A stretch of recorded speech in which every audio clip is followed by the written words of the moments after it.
सहनावतु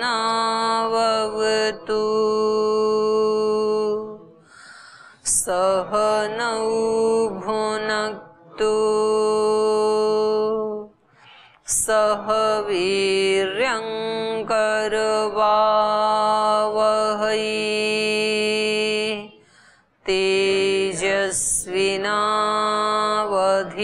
तेजस्विनावधीतमस्तु मा विद्विषावहै। ओम शांति शांति शांति।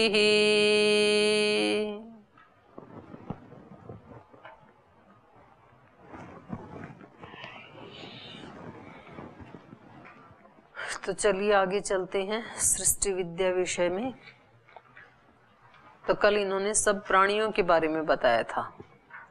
तस्मात् यज्ञात् सर्वभूत संभृत प्रेषदाज्यम पशुस्तांश्चक्रे वायव्या आरण्या ग्राम्याश्च ये तस्मात् यज्ञात् सर्वभूत ऋचः सामान्य जज्जेरे। माने पहले तो सब प्राणी बताए, फिर पूरा ज्ञान भी उसी से उत्पन्न हुआ।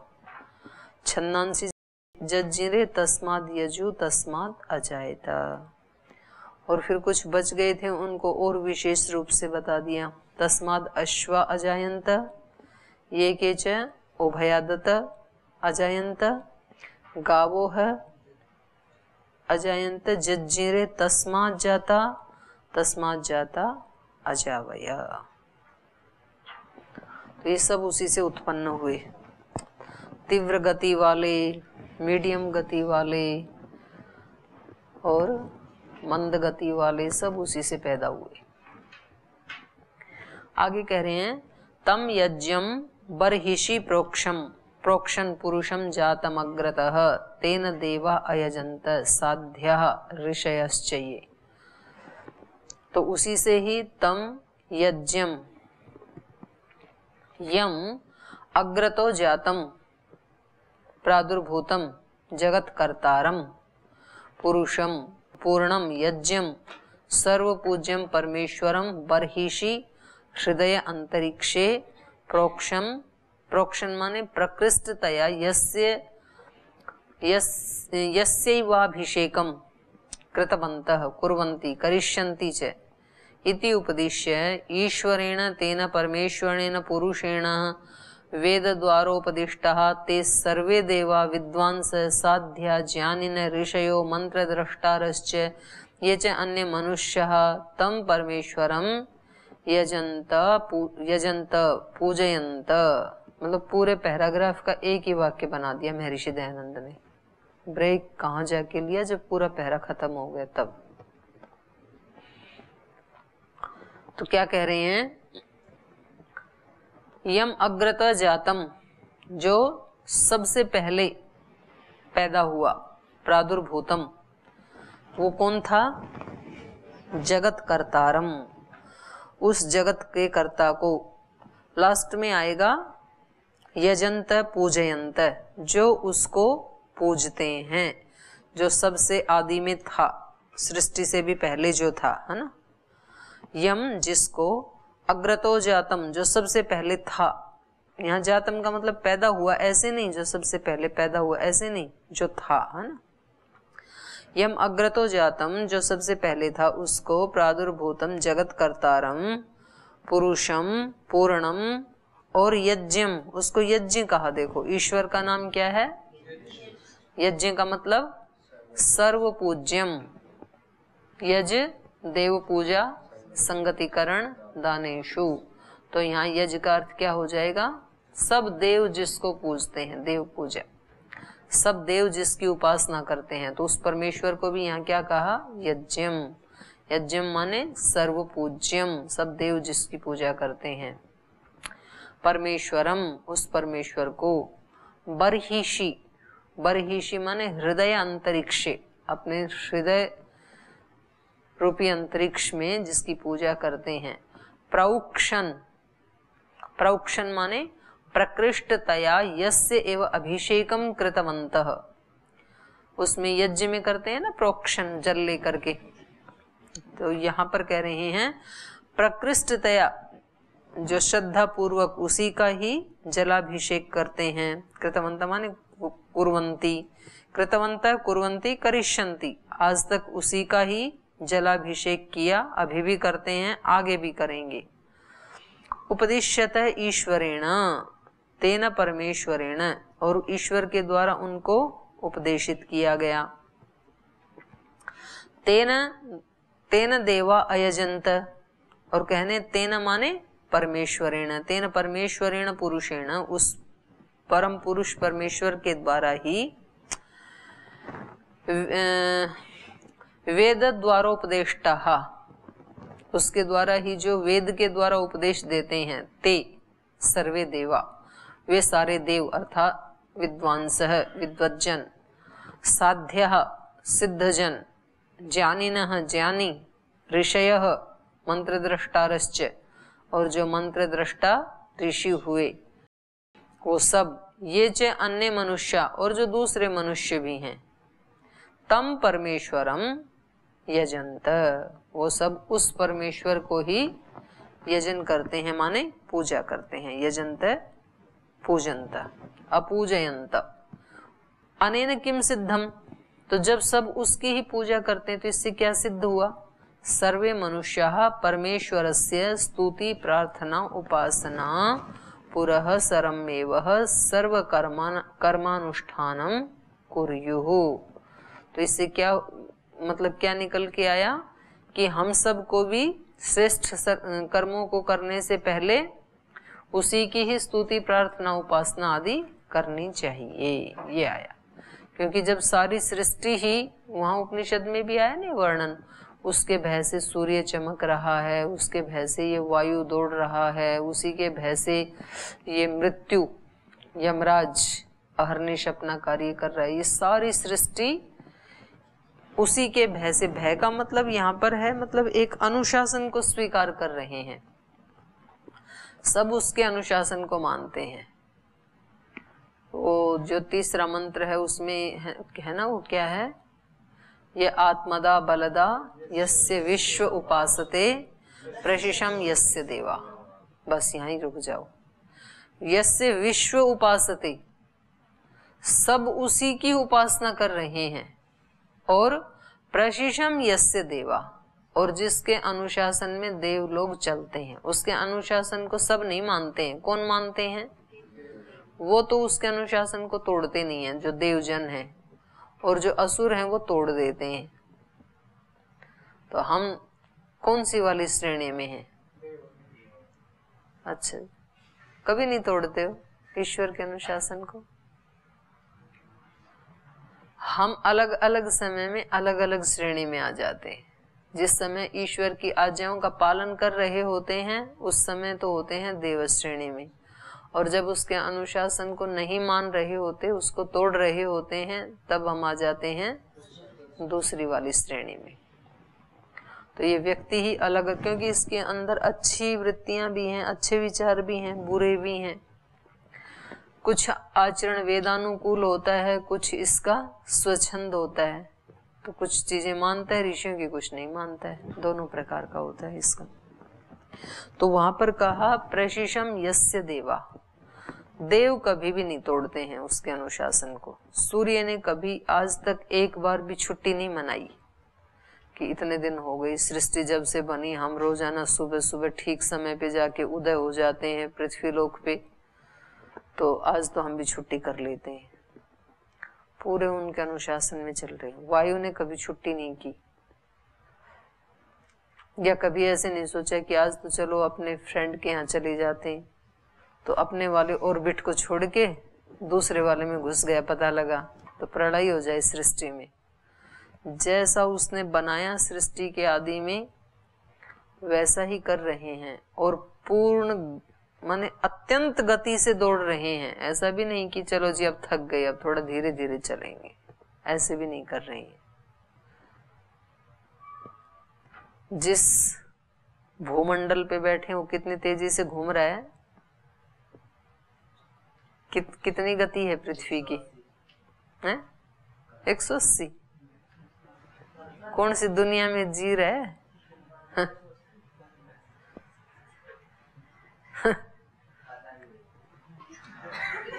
खोज कर लेना आज, क्योंकि आप उसी पे बैठे हैं, अभी भी घूम ही रहे हैं आप भी उसके साथ साथ। कितना फास्ट घूम रहा है और कितने वर्षों से घूम रहा है। तो ये सारे देव उसके अनुशासन को मानते हैं। तो कह रहे हैं कि हम मनुष्यों को भी उसके अनुशासन को मानना चाहिए। जब सारी प्रकृति मान रही है तो वो देव इसीलिए देव बने, वो ऋषि इसीलिए ऋषि बने, वो सिद्ध जन इसीलिए सिद्ध बने कि उन्होंने ईश्वर के अनुशासन को माना। तो तीन ही तो अनुशासन है हमारे सामने, एक ईश्वर का अनुशासन, एक राष्ट्र का अनुशासन, एक आत्मा का अनुशासन। और इन तीनों को कभी भी नहीं तोड़ना चाहिए। अगर ऋषि सिद्ध महात्मा बड़ा देव बनना है ना, जीवन में बड़प्पन चाहिए, तो इन तीनों को कभी नहीं तोड़ना चाहिए।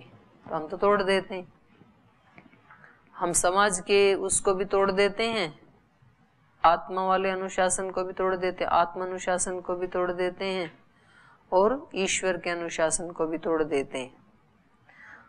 और जहां हम कहीं संगठन संस्थान आदि में रहते हैं उसके अनुशासन को भी तोड़ देते हैं, या करते हैं तो श्रद्धा भाव से नहीं करते हैं, फिर करते भी हैं ना तो रो पीट के अश्रद्धा से लुढ़कते पुढ़कते, तो हम फिर अपनी हानि कर लेते हैं ऐसा जब जब करते हैं। तो ये कह रहे हैं अनेन किम सिद्धम, जब सारी सृष्टि उसने बनाई तो सर्वे मनुष्याः, सब मनुष्यों को चाहिए परमेश्वरस्य स्तुति प्रार्थना उपासना पुरस्सरमेव, ईश्वर की स्तुति प्रार्थना और उपासना को सामने रख करके ही, माने उसको केंद्र में रख करके ही स्वकर्मानुष्ठानम कुर्यु, अपने कर्मों का अनुष्ठान उसको करना चाहिए।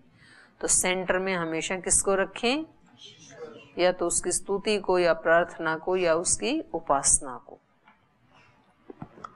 यत् पुरुषम व्यदधु कतिधा व्यकल्पयन् मुखम किम आसीत किम बाहु किम ऊरु पादा उच्चेते। तो कह रहे हैं कि जिस पुरुष के बारे में आप कह रहे हैं, यत् पुरुषम व्यदधु कतिधा व्यकल्पयन्, तो ये अपने आप इसका अर्थ कर रहे हैं नीचे, यत यस्माद् एतम पूर्वोक्त लक्षणम पुरुषम परमेश्वरम कतिधा कियत् प्रकारैः तस्य सामर्थ्य गुण कल्पनम कुर्वन्ति इत्यर्थः। तो ये जो ऊपर वाले मंत्र में जिस पुरुष के बारे में बताया कि हमें अपने सब कर्म उसको स्मरण करके उसको सामने रख करके तब करने चाहिए, तो कह रहे हैं उससे पूर्वोक्त लक्षणम पुरुषम परमेश्वरम, वो जो पुरुष परमेश्वर है वो कतिधा कितने प्रकार से, अर्थात कियत प्रकार ही, कितने प्रकार से उसके सामर्थ्य गुणों, उसके सामर्थ्य का, उसके गुणों का कल्पना हो सकती है। उसके कितने सामर्थ्य हैं, कितने गुण हैं उसके, कौन से गुण को सामने रख करके क्रिया किया करें, हम कर्म किया करें, उसकी कौन सी सामर्थ्य को याद करके अपने सारे कर्म प्रारंभ किया करें हम, तो उसकी कल्पना कर रहे हैं। सामर्थ्य गुण कल्पनम कुर्वन्ति इत्यर्थ। तम सर्वशक्तिमंतम ईश्वरम विविध सामर्थ्य कथनेन आददुहु, अर्थात अनेक विधम तस्य व्याख्यानम कृतवन्त कुर्वन्ति करिष्यन्ति च। महर्षि दयानंद की विशेषता है, पहले भी ऐसा किया, आज भी कर रहे हैं, आगे भी ऐसा ही करेंगे। तो तीनों काल को सिमेट लेते हैं। तो उसके लिए सूत्र भी आते हैं ना अष्टाध्यायी में, बहुलम छंदसी, छंद में बहुल करके जो प्रयोग कहीं भूतकाल का है तो उसका वर्तमान और भविष्यत अर्थ भी आ जाएगा, कहीं भविष्यत काल की क्रिया है तो उसका अर्थ वर्तमान और भूत से भी जुड़ जाएगा। तो ऐसे बहुल करके तम सर्वशक्तिमंतम ईश्वरम, उस सर्वशक्तिमान ईश्वर को विविध सामर्थ्य कथनेन, उसकी विविध सामर्थ्य का कथन करने से, कथनेन आदधुहु, अर्थात अनेक विधम तस्य व्याख्यानम कृतवन्तः, विद्वानों ने, लोगों ने पहले भी अनेक प्रकार से उसका व्याख्यान किया, उसकी सामर्थ्य का, उसके गुणों का। कुर्वन्ति, आज भी कर रहे हैं अनेक प्रकार से, सब अपने अपने ढंग से लगे हैं ना। और करिष्यन्ति च, और आगे भी ऐसे ही करेंगे।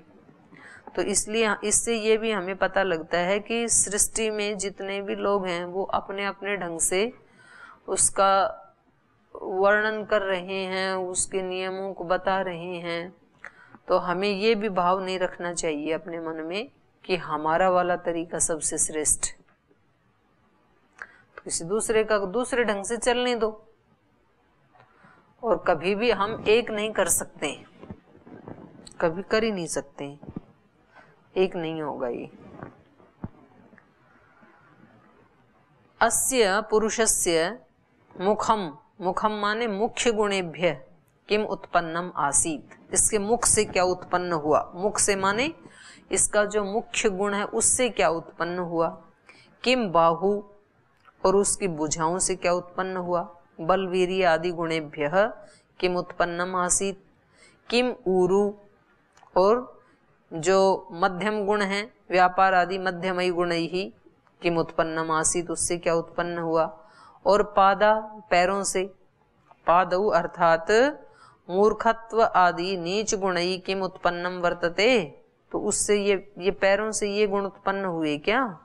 अस्य उत्तरम आह, अब इसका उत्तर दे रहे हैं। ब्राह्मणो अस्य मुखम आसीत बाहु राजन्यः कृतः ऊरु तदस्य यद वैश्यः पद्भ्याम शूद्रो अजायत। तो बड़ा बखेड़ा हो गया इस मंत्र के ऊपर तो हैं, बहुत हो गया।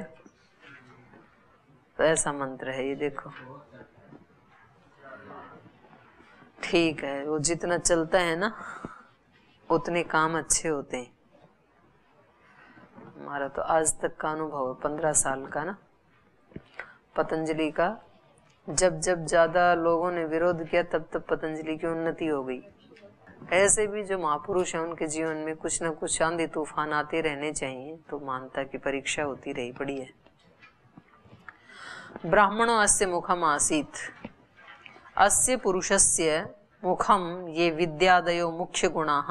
तो मुख्य गुण क्या हैं ईश्वर के, विद्या आदि मुख्य गुण हैं। और सत्य भाषण उपदेश आदीनि कर्माणि च सन्ति तेभ्यः ब्राह्मण आसीद उत्पन्नो भवति इति। तो उनसे तो ब्राह्मण उत्पन्न होते हैं। तो वेद क्या है, ईश्वर का मुख है।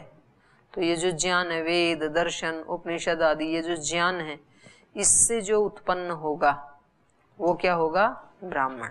ये है, ये भगवान का मुख्य गुण है ज्ञान। और हम मनुष्यों का भी मुख्य गुण ज्ञान ही होता है। व्यक्ति का वैल्यूएशन किससे होता है, ज्ञान से होता है। उसके शरीर से नहीं होता है, उसके सौंदर्य से, फिजिकल सौंदर्य से मूल्यांकन नहीं होता है। कौन से सौंदर्य से होता है, ज्ञान वाले से। उसमें नॉलेज कितनी है उस व्यक्ति को सब चाहते हैं। तो ऐसे ही भगवान का भी जो मुख्य गुण है वो है सत्य उपदेश, सत्य भाषण उपदेश आदि। और कर्माणि च, सत्कर्म भी, केवल उपदेश नहीं, पहले उपदेश फिर वैसा करना, तब ब्राह्मण उत्पन्न होगा। केवल वेद पढ़ने मात्र से ब्राह्मण उत्पन्न नहीं होगा, वेद दर्शन उपनिषद पढ़ने मात्र से ब्राह्मण उत्पन्न नहीं होगा। ऐसा पढ़ के ऐसा करने वाला जो बनेगा उसको ब्राह्मण कहेंगे। नहीं तो ये पढ़ करके भी यदि उसने आचरण नहीं किया तो वो फिर ब्राह्मण नहीं बन पाएगा, उसको वेद ब्राह्मण नहीं मानता है। बाहु राजन्य कृत बलवीर्य आदि लक्षणान्वितो राजन्य क्षत्रिय तेन कृतः आज्ञप्य आसीद उत्पन्नो भवति। तो उसके बाहु, ये तो मुख्य बल हो गया उसका, और जो भुजाओं का बल है वो उससे थोड़ा सा नीचे वाली श्रेणी का है। हमारा भी मनुष्यों का भी सबसे बड़ा जो बल है वो है बुद्धि का बल, ज्ञान का बल। उससे थोड़ा सा छोटा है फिर बाहुबल। तो जो बलवीर्य आदि लक्षण से अन्वित राजन्य, राजन्य माने क्षत्रिय, क्षत्रिय तेन कृतः आज्ञप्त आसीत उत्पन्न, आज्ञप्त आसीत माने उत्पन्न भवति। और ऊरु तदस्य कृषि व्यापारादयो गुणाः मध्यमाः, कृषि व्यापार आदि गुण क्या हैं, मध्यम कोटि। का संपद है। तेभ्यः वैश्य, तो उन शक्तियों से जो उत्पन्न होता है उसको क्या कहेंगे? वैश्य। वणिक जनो अस्य पुरुषस्य उपदेशाद उत्पन्नो भवति इति वेद्यम, तो जो वणिक जन है वो इस पुरुष के इस उपदेश से उत्पन्न हुए, ऐसा जानना चाहिए। और पदभ्याम शूद्रो, पादेन्द्रिय नीचत्वम अर्थात जड़ बुद्धित्वादि गुणेभ्य शूद्रः सेवा गुण विशिष्ट पराधीनतया प्रवर्तमानो अजायत जायते इति वेद्यम, और पैर से शूद्र पैदा हुआ, मतलब जिसको ज्यादा ज्ञान प्राप्त करने की भी इच्छा नहीं है और बस जो सेवा बता दें उसको वो अपनी सेवा कर लेता है, तो कहा ये शूद्र का लक्षण है। तो इसमें उत्कृष्टता और निकृष्टता की बात कहीं भी नहीं कही वेद में, है ना। मतलब जो श्रद्धेय स्वामी सोमानंद जी महाराज थे ना, वो कहते थे भाई हम तो शूद्र हैं। शूद्र है मतलब सेवा कार्य में लगे हैं ना, तो इसलिए वो अपने आप को ऐसे बोलते थे। और जो इस वाले कार्य में लगे हों, पठन पाठन आदि के कार्य में, तो वो ब्राह्मण है। और जो व्यापार वाणिज्य आदि कार्य में लगे हों तो वैश्य हैं। और जो बल शारीरिक बाहुबल आदि के कार्य में लगे हैं जैसे फोर्सेज आदि, तो वो क्षत्रिय हैं। तो किसी का भी कार्य उत्कृष्ट या निकृष्ट ऐसा नहीं है, क्योंकि सबके कार्य से ही एक संपूर्णता आती है। हमारा शरीर कौन से कार्यों से संपूर्ण बनता है? पैर वाले से कि मुख वाले से या हाथ वाले से या पेट वाले से? सभी से बनता है, सबका अपना अपना है, बस यहाँ केवल बताया है ऐसे, तो उसमें उत्कृष्टता और निकृष्टता की भावना नहीं है। बुद्धित्वादि गुणेभ्य शूद्रः सेवा गुण विशिष्ट पराधीनतया प्रवर्तमानो अजायत इति वेद्यम। अस्योपरि प्रमाणानि वर्णाश्रम प्रकरणे वक्ष्यन्ते, और इसी से वर्णाश्रम बने थे, फिर उसको विकृत कर दिया। तो कह रहे हैं कि ये सारे अर्थ कैसे हुए? तो वहां सूत्र है अष्टाध्यायी का, छंदसी लंग लंग लिटः, छंद में कोई एक धातु का प्रयोग किया जाता है तो वो तीनों लकारों में उसका अर्थ हो जाता है।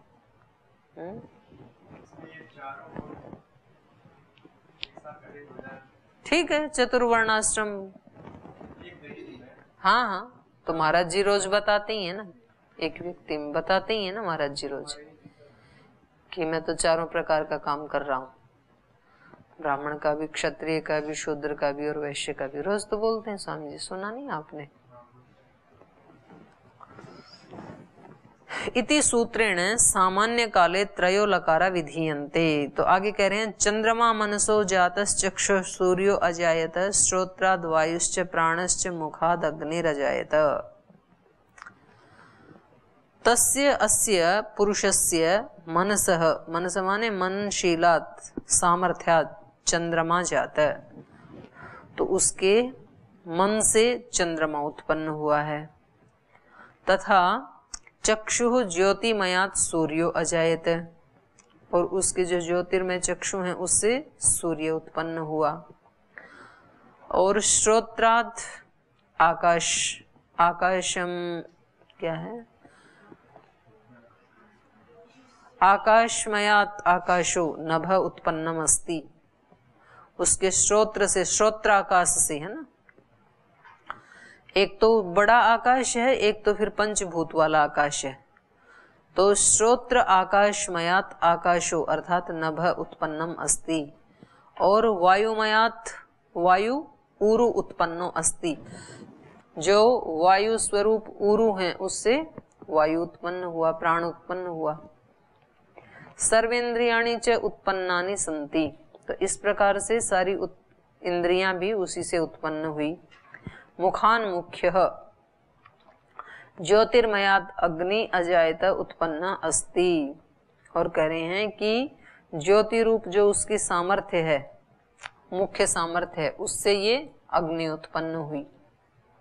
तो जब हम अग्नि जलाते हैं तो वो क्या है, साक्षात ब्रह्म का ही सगुण साकार रूप है। तो इसलिए ऋग्वेद के पहले मंत्र में उसका संबोधन भी अग्नि से ही किया, अग्नि स्वरूप।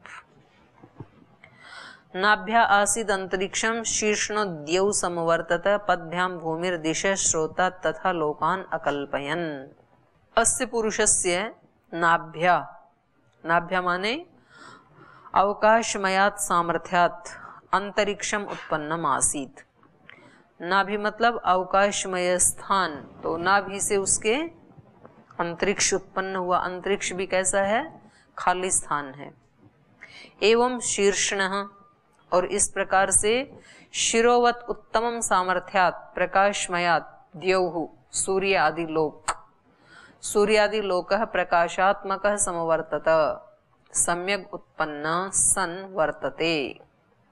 और जो उसका शीर्षणः, शिरोवत उत्तम सामर्थ्य, सिर के समान जो उत्तम सामर्थ्य है अर्थात प्रकाश, उस प्रकाशमय स्वरूप से सूर्य आदि लोक प्रकाशात्मक समवर्तता, प्रकाश स्वरूप होकर के वो अभी हैं। सम्यक उत्पन्न सन वर्तते, समवर्तते का मतलब है अच्छी प्रकार से उत्पन्न हुए और उत्पन्न होते हुए अभी भी वर्तमान हैं। पृथ्वी कारणमयात सामर्थ्यात परमेश्वरेण भूमि धरणी उत्पादिता अस्ति जलम च। और कह रहे हैं पृथ्वी कारणमयात, पृथ्वीमय जो कारण है उस सामर्थ्य से, उस परमेश्वर से ही भूमि, ये धरणी उत्पादिता अस्ति, ये उत्पन्न हुई।